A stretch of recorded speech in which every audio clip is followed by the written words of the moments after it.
Welcome back. And in the wake of the annual NFL extravaganza known as the NFL Draft, which is purely entertainment and has no basis in reality, we can talk about what the Patriots were expected to do and what in fact they did. First, however, we might talk about the RAS, the Relative Athletic Score, which some guy's been working on in his garage for like 20 years and created a huge database of players with everything from the last 20 years from the combine. And it involves four things: size, speed, power, like broad jump and vertical jump, and agility, with all these three cone drills and that stuff.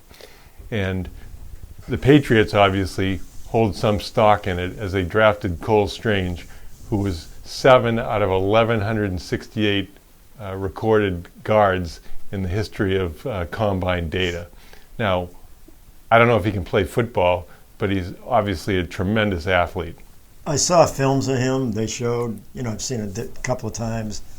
He's really tough. He's a hard-nosed player, when he gets in your face. And when they showed him in some of the drills, when he went up against some defensive linemen, he got right in their face, went after them after one of them hit him with a cheap shot, went right back at him. So he's going to be one of those linemen.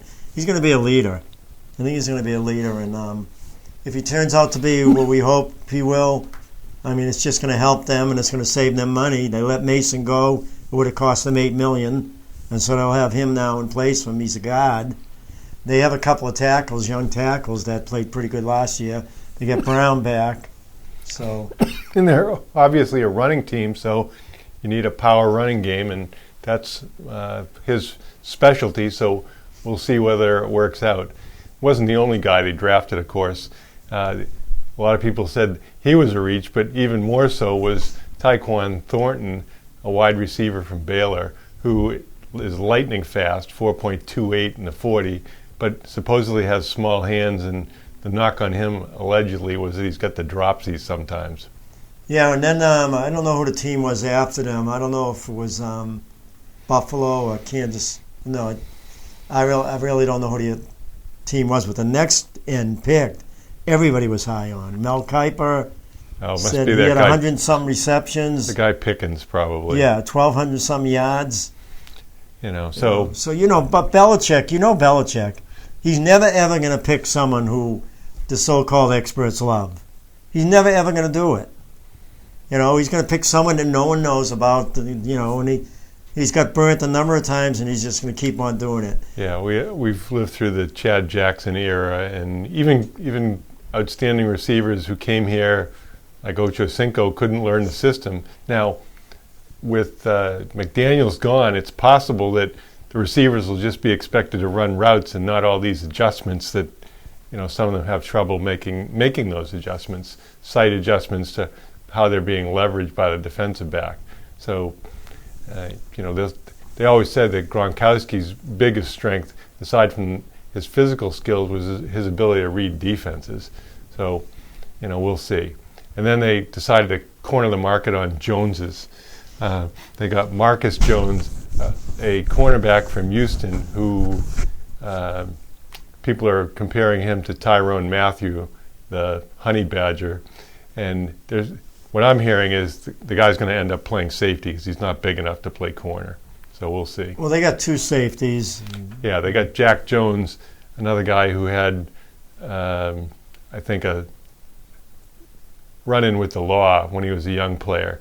He was highly regarded out of high school, and I heard a lot of good things about him as a slot cornerback, so they're probably planning for Jonathan Jones to move on. So. Well, Jones was he was one of their best cornerbacks. You always cover the slot receiver, but hopefully they keep him. They should be all right, and then they get the two running backs, but right. They got the fastest two running backs. Right, so as Matt Groh, the player personnel guy, said, you can't say we're too slow and then we draft fast guys and you say, well, it's not good enough. He says if you want fast guys, you have to find fast guys. So, there's wisdom to that. Well, the first running back they picked, he's really quick. They showed, again, highlights of him, too. he gets through that line quickly. I think he's 5'11", 210, the first one. He's really, really the fastest running back in the draft. So you know why they picked him. Well, because Harris is probably going after this year. Right, because they're not going to pay Harris. I mean, they're not going to pay anybody. But and the other thing is, we don't know that James White is coming back as James White after a major hip injury. And the second running back they picked is great coming out of the backfield. Right. So, we'll see how it goes. I mean, I think it's fashionable to say Belichick doesn't know what he's doing. On the other hand, he's got 20 years of saying he does know what he's doing. What about linebacker, though, Ron? Well, they had a real good linebacker from Georgia, and they could have had him in the first round. Right. He bypasses him. That's what gets me, because Cole Strange, it's Strange, right? Strange, yeah. Strange. They could have picked him in the second or third round. They would have gotten him. Why not take that real good inside linebacker? Well, there were some teams saying that they were high on Strange and he wouldn't have got to the Patriots in the second round. So who knows? We'll never know that. But my biggest concern for the Patriots, which maybe it's fair, maybe it's not fair, is the kind of inbred and nepotistic coaching style with Belichick's sons and the recycling of Joe Judge and Matt Patricia, especially at new positions. So I'm not sure how that's going to go. You don't know. I mean, I think Judge, he got a bad rap because he ran the ball twice on the 10-yard line or whatever, and they keep knocking him about that. I mean, he was good with the Patriots before he left. Was he the tight ends coach? He was special teams, and I think he did wide receiver after that. But they're going to have a good running attack. They're going to have a good passing attack. I think the offense is going to be sound. Yeah, I think that they have to get Jonnu Smith back to some sort of productivity, as last year was kind of a lost year for him. I mean, he got off to a bad start. There was the one game he had 3 drops, including one that turned into an interception. I think he's a head case. He's got the talent. If they use him right, they're good at tight end. I mean, I think the offensive line will be all right. And I'm pretty sure Mac Jones was working with, I'm not sure if it was Tom House or another throwing coach. The knock on Jones is that they say he doesn't have the big arm. To me, it's about getting receivers wide enough open to make it worthwhile. I mean, if most of the time in the NFL, if you're trying to fit the ball into really small spaces, you're going to be sorry.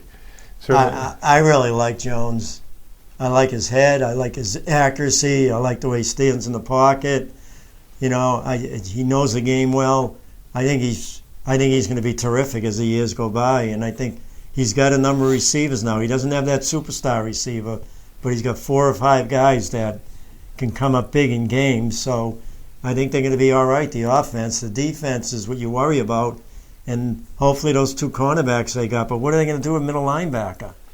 Well, they were looking for more speed. They've got the kid McGrone, who apparently they're very high on, and they got, I think the guy's name is Mac Wilson from Cleveland, that they traded for. So and then they got that safety who can play linebacker, they say, too. They got him as a free agent. Oh, no, Peppers. Peppers. Phillips is going to be strong anyway. So you don't know. If the defensive surprised me because I thought at the end of the year they would be better than they were.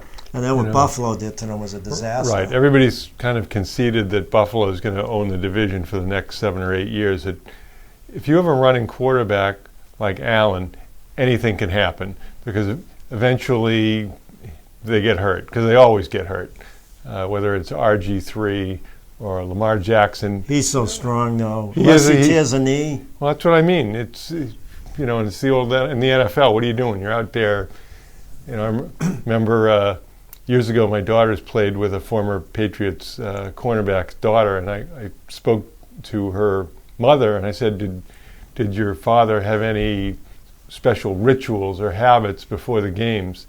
And his wife said, yeah, he used to file his fingernails so he could gouge the receivers' faces. And okay. So that's the NFL for you. Or Steve Nelson talked about what goes on in the bottom of those piles. If there's a fumble, he says, evil lives at the bottom of those piles. So, I mean, you don't see any kids going from high school to the NFL because it's a man's game.